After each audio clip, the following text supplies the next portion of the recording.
r/AskReddit. What is a red flag from an employer that people might not immediately recognize as a red flag? A response to the post. When you don't get a review until you ask for a raise. Then, all of a sudden, your work is being questioned and you're being berated. A response to this comment. Yep, going through this right now. 2 years working for the company and I asked for a raise. Now suddenly I have the owner's wife all over me digging into everything I have done and just making my life miserable. A response to the post. Asking if I plan to have children in the interview. I was 19. A response to this comment. I don't think an interview is the proper place to birth a child anyway. A response to the post.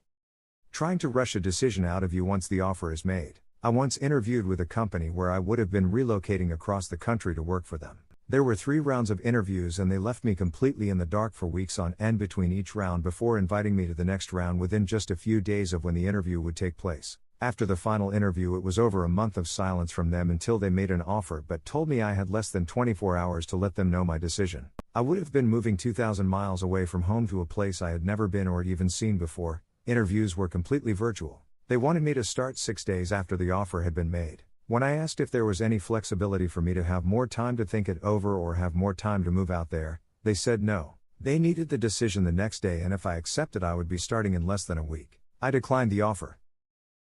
A response to the post. If the job description has a nondescriptively massive salary range, $25,000 to $100,000. A response to this comment.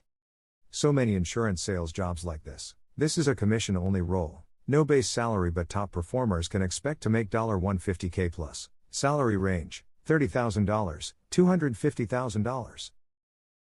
A response to the post.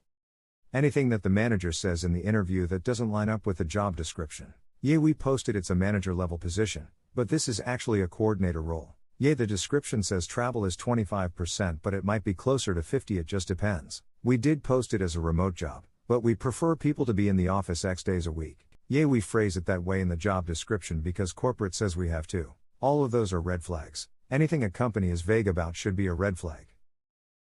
A response to this comment.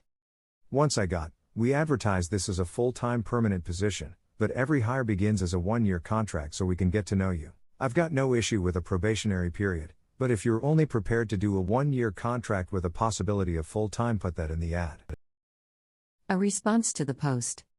The sink or swim technique. It was my first day as a cashier. I got a couple of hours of training, then I was by myself and we were dead. All of a sudden this rush came in and I was asking for help.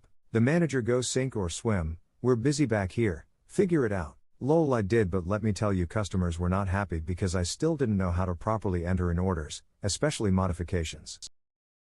A response to this comment. I had the same happen to me at Lowe's. I was put up in customer service without any training, all on my own. I straight up told customers that I didn't know how to process their return transaction, make special orders, do internet fulfillment because it was my first day and I had received no training. I called a manager over and the manager received some feedback from the customers.